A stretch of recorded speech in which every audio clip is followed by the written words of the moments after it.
T lymphocyte और natural killer cell. चौथा कोई सेल नहीं होता। There are 3 cells which are coming from lymphoid stem cell series. ठीक है, तो 3 सेल्स जो लिम्फॉइड स्टेम सेल सीरीज का हिस्सा हैं उनमें आपने याद रखना है, number 1 B lymphocyte, number 2 T lymphocyte and number 3 बाकी जितने WBCs हैं, neutrophils, basophils, monocyte, eosinophils, RBCs, platelets, वो अभी देखते हैं। वो सारे के सारे किसने बना के देने हैं? मालाइड स्टेम सेल सीरीज ने। ठीक है, सो अब हम आते हैं on to the myeloid stem cell series. Pluripotent stem cell myeloid multipotent stem cell में कन्वर्ट हुआ और ये मालाइड मल्टीपोटेंट स्टेम सेल आगे से 3 तरह के कॉलोनी फॉर्मिंग यूनिट्स में कन्वर्ट होता है। कॉलोनी फॉर्मिंग यूनिट्स, उसको हम लिखेंगे SCFU। पहला कॉलोनी फॉर्मिंग यूनिट कहलाता है CFU-GM। ठीक है, सो याद रखिए जो आपके पास मालाइड मल्टीपोटेंट स्टेम सेल है, ये 3 तरह के CFU stand for colony forming units. Colony forming units, जहाँ लिम्फॉइड मल्टीपोटेंट स्टेम सेल 3 तरह के अर्ली सेल में कन्वर्ट हुआ था, early pre B, early thymocyte, early NK cell, वहाँ पे 3 तरह के colony forming unit myeloid stem cell series बनाता है। एक कॉलोनी फॉर्मिंग यूनिट GM, दूसरा है कॉलोनी फॉर्मिंग यूनिट E और तीसरा है कॉलोनी फॉर्मिंग यूनिट EN। ये 3 तरह के हमारे पास कॉलोनी फॉर्मिंग यूनिट्स यहाँ पे बन रहे हैं। ये जो कॉलोनी फॉर्मिंग यूनिट GM है, इसमें आगे से 2 सब टाइप्स हैं। G stand for granulocyte series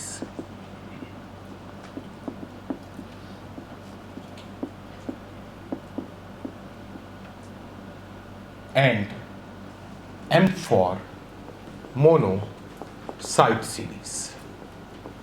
M for monocyte series। ठीक है, सो 2 तरह के कॉलोनी फॉर्मिंग यूनिट हैं GM से।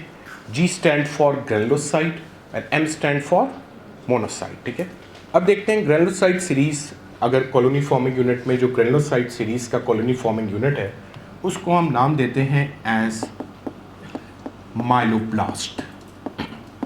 माइलोब्लास्ट माइलोब्लास्ट मैच्योर होता है इनटू प्री माइलोसाइट। माइलोब्लास्ट आपके पास वो कॉलोनी फॉर्मिंग यूनिट है जो कि ग्रेनुलोसाइट सीरीज का है, MYELOPLAST। वो मैच्योर होता है इनटू प्री माइलोसाइट। प्री माइलोसाइट मैच्योर होता है इनटू मेटा माइलोसाइट और फिर मेटामाइलोसाइट आपके पास आगे बनाएगा माइलोसाइट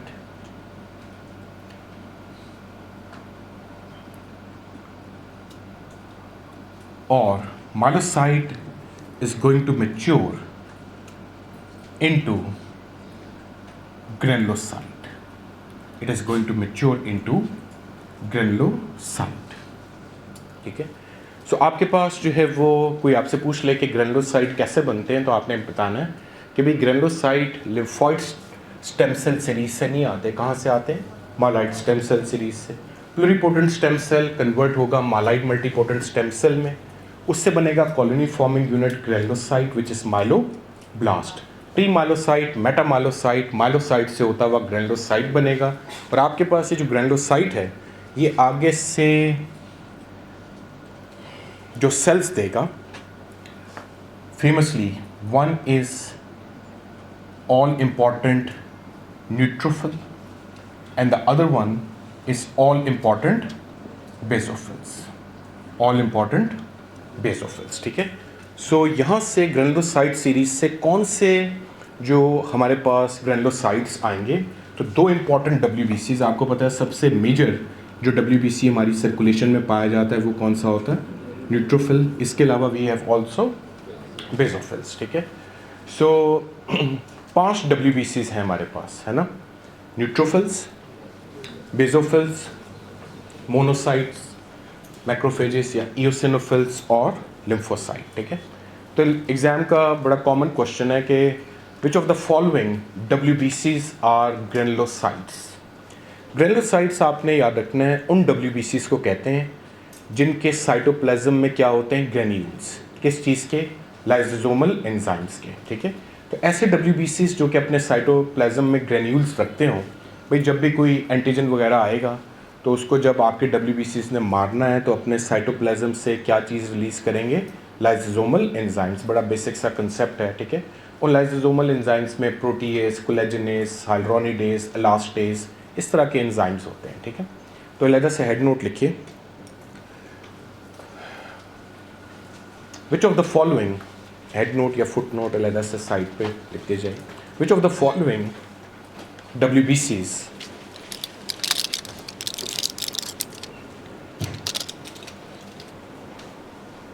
आर ग्रेनुलोसाइट्स।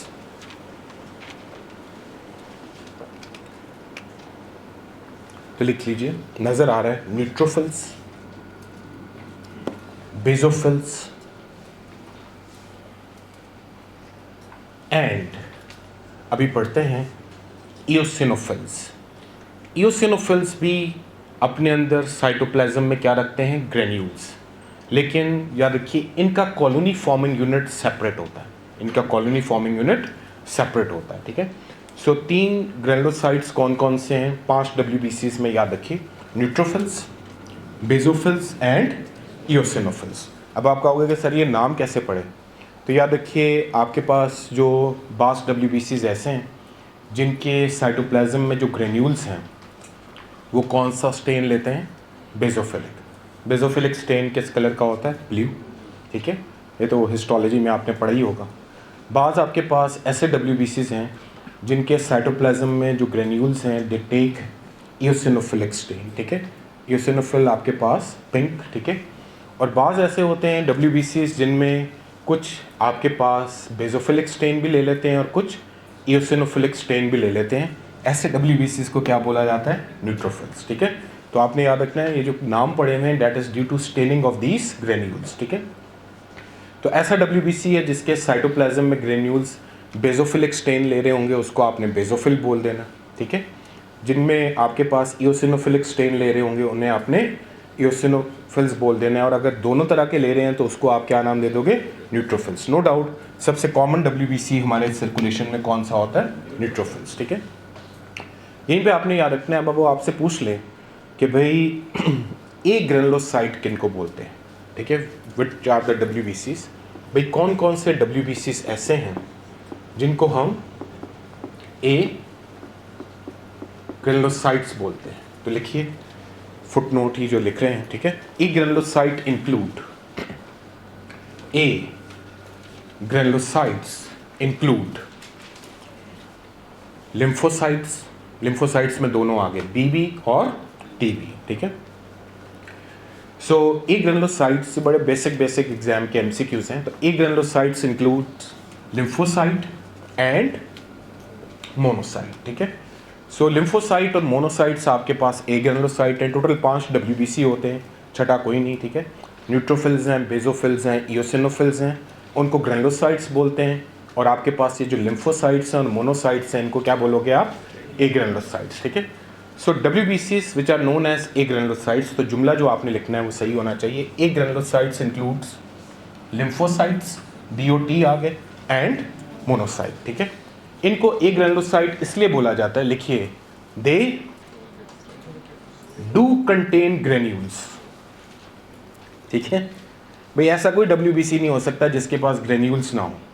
भाई जब कोई आपके पास एंटीजन आएगा, कोई बैक्टीरिया आएगा, तो उसको मारना तो ऐसा ही है कि आपने अपने साइटोप्लाज्म से क्या रिलीज करने हैं, ग्रेन्यूल्स। याद रखिए, ए ग्रेनुलोसाइट्स को इसलिए ए ग्रेनुलोसाइट नहीं बोला जाता कि उनके साइटोप्लाज्म में ग्रेन्यूल्स नहीं होते। आपने लिखना है, ए ग्रेनुलोसाइट्स के पास भी ग्रेन्यूल्स होते हैं। Agranulocytes do contain granules but they don't get stained, but they don't get stain, उनकी स्टेनिंग नहीं होती। अगर तो स्टेनिंग हो जाए ब्लू कलर की तो वो WBC क्या कहलाता है, बेसोफिल। पिंक कलर की इओसिनोफिल, दोनों हो जाएं तो न्यूट्रोफिल्स। तो जुमला जो आपने लिखना है वो ये कि agranulocyte do contain granules but they don't get stained. इतनी बेसिक सी बातें हैं, छोटे छोटे बेसिक कंसेप्ट हैं, वही आज सीधे करने हैं ताकि आगे जो है वो पूरा महल तामीर किया जाए इसके ऊपर। ठीक है, यहाँ तक बात क्लियर है। सो आगे चलते हैं। अभी जो आपके पास दूसरा कॉलोनी फॉर्मिंग यूनिट है, M stand for monocyte series. इस कॉलोनी फॉर्मिंग यूनिट को हम नाम देते हैं एज मोनोब्लास्ट। मोनोब्लास्ट आपके पास जो है वो मेच्योर होता है इनटू प्री मोनोसाइट, और ये जो प्री मोनोसाइट है आपके पास, इसने आपको बना के दे देना है मोनोसाइट। ठीक है, मोनोसाइट एक ग्रेनुलोसाइट है। ठीक है, लेकिन इसके पास भी ग्रेन्यूल्स होते हैं, लेकिन वो आम रूटीन में स्टेन नहीं हो रहे होते हैं। अगली चीज़ मोनोसाइट से रिलेटेड आपने याद रखनी है कि मोनोसाइट उस वक्त तक मोनोसाइट कहलाएगा जब तक वो वेसल के अंदर है। जैसे ही मोनोसाइट वेसल क्रॉस करता है, अपना एड्रेस चेंज करता है, यानी कि वेसल से निकल के किसी कनेक्टिव टिश्यू में चला गया। ठीक है, लंग की वेसल से निकल के आपके पास वो लंग के एल्वुलाई में आ गया। ठीक है, तो आपने याद रखना है when it crosses blood vessel and when it enters into connective tissue, यही मोनोसाइट फिर जाना जाता है with the famous name of macrophage. तो याद रखिए, मोनोसाइट मैक्रोफेज एक ही चीज़ है, बस एड्रेस का डिफरेंस है। ठीक है, तो आपके पास मोनोसाइट उस वक्त तक मोनोसाइट है जब तक वेसल के अंदर है। जैसे ही वो वेसल क्रॉस करेगा, जैसे लंग की वेसल में पड़ा हुआ मोनोसाइट निकल के एल्वुलाई में आएगा, तो फिर वो मोनोसाइट नहीं कहलाएगा, उसको उर्फ़े आम में आप एल्व्यूलर मैक्रोफेज का नाम देते हैं। दूसरा सेल यहाँ पे जो अपनी लोकेशन चेंज करते साथ ही नाम बदल लेता है, वो है बेजोफिल। तो याद रखिए, बेजोफिल आपके पास रखता है क्या चीज़, ऐसे ग्रेन्यूल्स जो कि कौन सा स्टेन लेते हैं, बेजोफिलिक स्टेन। और बेजोफिल के पास जो ग्रेन्यूल्स होते हैं वो एक वेजो एक्टिव सब्सटेंस के होते हैं which is famously known as histamine. तो आपने याद रखना है कि बेजोफिल भी जब वेसल क्रॉस करता है, कनेक्टिव टिश्यू में एंटर होता है, तो तब आपके पास ये बेजोफिल जाना जाता है with the famous name of mast cell. Basophil और मास्ट सेल दोनों ही अपने अंदर किस चीज़ के ग्रेन्यूल्स रखते हैं, हिस्टामिन के। ठीक है, दे कंटेन हिस्टामिन ग्रेन्यूल्स। तो लिख लीजिए, तो मोनोसाइट और मैक्रोफेज एक ही चीज़ है, बस एड्रेस का फ़र्क है। बिल्कुल इसी तरीके से बेजोफिल और मास्ट सेल भी एक ही चीज़ है। ठीक है, सो CT से कुछ और नहीं समझना, that stand for connective tissue. ठीक है, सो जब वेसल क्रॉस करेगा, किसी भी ऑर्गन में, टिश्यू में दाखिल होगा, स्किन की वेसल से निकल के स्किन के अंदर दाखिल हो जाएगा बेजोफिल, तो तब इस सेल को क्या नाम दिया जाएगा, मास्ट सेल। ये बेसिक बातों का आइडिया होना चाहिए। ठीक है, so that's all about colony forming units, granulocyte series और मोनोसाइट सीरीज। तीसरा ग्रेनुलोसाइट देखते हैं, colony forming unit E। So now we are going to take a look at eosinophil series. Eosinophil भी हमने कहा कि हमारे पास एक ग्रेनुलोसाइट है, लेकिन इसका कॉलोनी फॉर्मिंग यूनिट हमारे पास क्या होता है, डिफरेंट होता है। ठीक है, सो इओसिनोफिल सीरीज में जो कॉलोनी फॉर्मिंग यूनिट सबसे पहले बनता है उसको हम बोलते हैं एज इओसिनोब्लास्ट। इओसिनोब्लास्ट मैच्योर होता है इनटू इओसिनोसाइट, और फिर उससे हमें मिलता है एक ऑल इम्पॉर्टेंट इओसिनोफिल। इओसिनोफिल भी एक ग्रेनुलोसाइट है, और इओसिनोफिल्स आप सब जानते हो 2-3 सिचुएशंस में बढ़ते दिखाई देते हैं। एक हमारे पास जो है वो ज़्यादातर जो है वो एलर्जिक कंडीशंस में इओसिनोफिल का रोल है, और आगे चल के पढ़ेंगे पैरासिटिक इन्फेक्शंस में हमारे पास भी इओसिनोफिल्स हाई होते हैं। ठीक है, सो ये तो आपके पास जो है वो इओसिनोफिल प्रोडक्शन होगी। अब तक जो पढ़ा है उसे रिवाइज करते हैं, और उसके बाद जो है वो लास्ट कॉलोनी फॉर्मिंग यूनिट्स की तरफ चलते हैं। सो हमने बात स्टार्ट किया हीमोपोइसिस पे, और हमने ये देख लिया कि भाई बोन मैरो में तो हीमोपोइसिस होती है, लेकिन बोन वो पहली जगह नहीं है जहाँ से हीमोपोइसिस स्टार्ट हो रही होती है। यॉर्क सैक से liver, spleen, lymph nodes, gonads, posterior aortic wall, तमाम बोन से मामला कहाँ तक ट्रांसफ़र होता है, फिर लॉन्ग बोन्स और वर्टेब्रल कॉलम तक। अब जनाब कैसे एक सेल तमाम WBC बना देगा, आपके पास RBCs और प्लेटलेट्स बना देगा, ऐसे बना देगा जनाब, ठीक है। तो वो एक सेल जो कि तमाम सेल्स बनाने के लिए रिस्पॉन्सिबल होता है, that is pluripotent stem cell, एक प्रोटीन रिलीज करता है जो उसी के ऊपर एक्ट करती है, दो तरह के मल्टीपोटेंट स्टेम सेल में कन्वर्ट करा देता है, एक को लिम्फॉइड और दूसरे को मालाइड मल्टीपोटेंट स्टेम सेल बोलते हैं। मालाइड मल्टीपोटेंट स्टेम सेल हो या लिम्फॉइड मल्टीपोटेंट स्टेम सेल हो, आगे से तीन तरह के सेल्स में डिफ्रेंशिएट हो जाते हैं। आपके पास लिम्फॉइड मल्टीपोटेंट स्टेम सेल 3 तरह के अर्ली सेल्स में डिफ्रेंशिएट होगा, early pre B cell, early thymocyte and early NK cell. Early NK cell तो आपके पास जो है वो मैच्योर NK सेल बना देगा। अर्ली आपके पास जो थाइमोसाइट है वो कॉमन थाइमोसाइट से होता हुआ T लिम्फोसाइट बना देगा। अर्ली प्रीबी सेल से होता हुआ आपको B लिम्फोसाइट बना देगा। That's all about the lymphoid stem cell series. बस 3 cells lymphoid stem cell series से आ रहे होते हैं, B lymphocyte, T lymphocyte and natural killer cell. आगे चलते हैं। मालाइड स्टेम सेल सीरीज में 3 तरह के कॉलोनी फॉर्मिंग यूनिट बनते हैं। पहले को GM बोलते हैं, G stand for granulocyte and M stand for, आपके पास E स्टैंड फॉर इओसिनोफिल, और तीसरा जो हमने पढ़ना है उस पर अभी हम आते हैं। सो ग्रेनुलोसाइट सीरीज की अगर बात की जाए तो यहाँ पे जो कॉलोनी फॉर्मिंग यूनिट है उसको क्या नाम दिया जाता है? माइलोब्लास्ट मैच्योर होता है, प्री माइलोसाइट में, वो मेटा माइलोसाइट में, फिर माइलोसाइट से होता हुआ ग्रेनुलोसाइट बनता है। यहाँ से जो 2 ग्रेनुलोसाइट आपको मिल रहे हैं, one is neutrophil and the other one is basophil. Monocyte series का जो कॉलोनी फॉर्मिंग यूनिट है वो मोनोब्लास्ट कहलाता है, वो प्री मोनोसाइट से होता हुआ मोनोसाइट में कन्वर्ट हो जाता है। मोनोसाइट और बेसोफिल आपने याद रखना है, ये जैसी अपनी लोकेशन चेंज करते हैं, यानी कि वेसल से बाहर निकल के स्किन में चले जाएं, लंग्स में चले जाएं, एयरवेज में चले जाएं, इनका नाम चेंज हो जाता है। मोनोसाइट जैसी वेसल से बाहर निकलेगा, यही सेल किस नाम से जाना जाएगा? मैक्रोफेज के नाम से। बेसोफिल जैसे ही वेसल से बाहर निकलेगा, ये सेल मास्ट सेल के नाम से जाना जाएगा, ठीक है। आपके पास colony forming unit E stand for eosinophil series का ये कॉलोनी फॉर्मिंग यूनिट है विच इज इओसिनोब्लास्ट, जो कि इओसिनोसाइट से होता हुआ इओसिनोफिल बना देगा। तो याद रखिए, आपने याद रखना है कि इओसिनोफिल भी ग्रेनुलोसाइट ही है, लेकिन इसका कॉलोनी फॉर्मिंग यूनिट क्या होता है? सेपरेट। 3 कौन से ग्रेनुलोसाइट आपने देखे? न्यूट्रोफिल्स, बेसोफिल्स और इओसिनोफिल्स। और एक ग्रेनुलोसाइट्स हम किन 2 WBCs को बोलते हैं? एक मोनोसाइट को और एक लिम्फोसाइट को। ऐसी बात नहीं है कि इनके पास ग्रेन्यूल्स नहीं होते, ग्रेन्यूल्स हर WBC के पास होते हैं, बस वो स्टेन नहीं होते। जिनके ग्रेन्यूल्स स्टेन हो जाते हैं उनको ग्रेनुलोसाइट बोला जाता है, और जिनमें स्टेनिंग नहीं हो पाती उनको एक ग्रेनुलोसाइट बोला जाता है। और आगे स्टेनिंग भी बचपन से 2 ही तरह की आपने पढ़ रखी है, एक बेसोफिल स्टेन होता है और एक इओसिनोफिल स्टेन होता है। तो वो WBCs जो कि बेसोफिल स्टेन ले लेंगे उनको बेसोफिल्स बोला जाता है, जो इओसिनोफिलिक स्टेन ले लेंगे उन्हें इओसिनोफिल बोला जाता है, और जो दोनों ले लेंगे उनको क्या नाम दे दोगे? न्यूट्रोफिल्स का। अब आते हैं लास्ट कॉलोनी फॉर्मिंग यूनिट पे। हमारे पास जो तीसरे colony forming unit myeloid multipotent stem cell से बनता है, उसमें we have colony forming unit E stand for all important erythrocyte series. Erythrocyte stand for RBCs and M stand for megakaryocyte. भाई WBCs तो हमने बना लिए सारे के सारे, बस हमने RBCs बनाने हैं और प्लेटलेट। एरिथ्रोसाइट सीरीज हमें RBCs देगी, और हमारे पास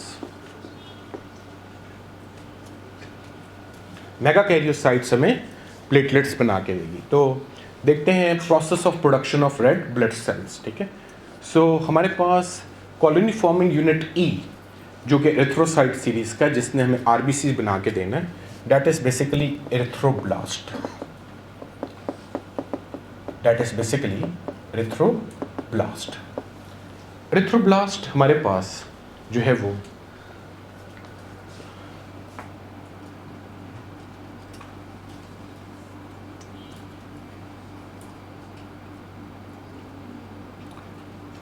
मैच्योर होता है सबसे पहले into early normoblast, then into intermediate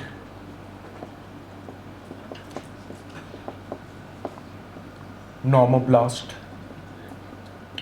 and then into late normoblast. Early, intermediate and late normoblast, ठीक है।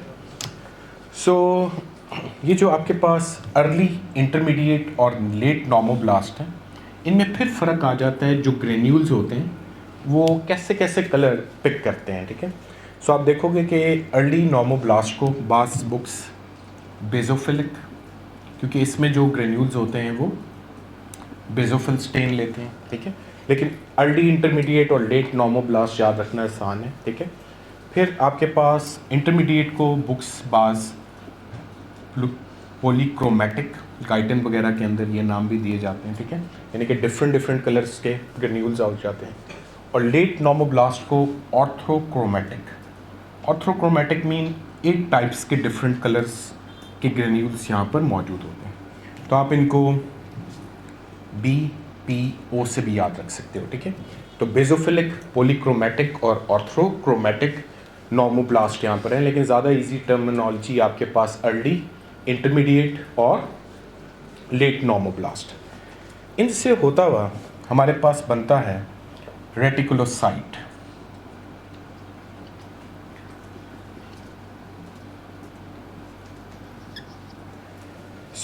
कोई आपसे पूछ ले कि भाई आरबीसीज कैसे बोन मैरो में बनते हैं, आपने कहना बताता हूँ। प्लूरिपोटेंट स्टेम सेल किस में कन्वर्ट होगा? मालाइट मल्टीपोटेंट स्टेम सेल में। उससे बनेगा colony forming unit erythrocyte series which is erythroblast. वो अर्ली, इंटरमीडिएट और लेट नॉर्मोब्लास्ट से होता हुआ क्या बनाएगा? रेटिकुलोसाइट। अब रेटिकुलोसाइट बड़ी इंपॉर्टेंट टर्म है, हिमेटोलॉजी में आगे चल के काफ़ी मदद करने वाली है। आज के बाद कोई आपसे पूछे कि व्हाट इज़ रेटिकुलोसाइट, तो आपने बताना है कि sir reticulocyte is basically immature RBC.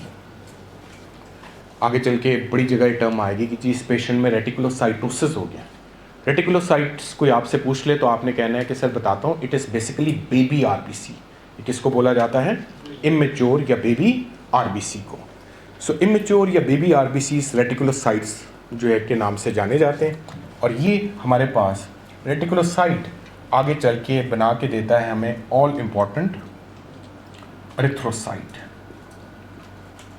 Erythrocyte जिसे उर्फे आम में आप रेड ब्लड सेल भी बोलते हो।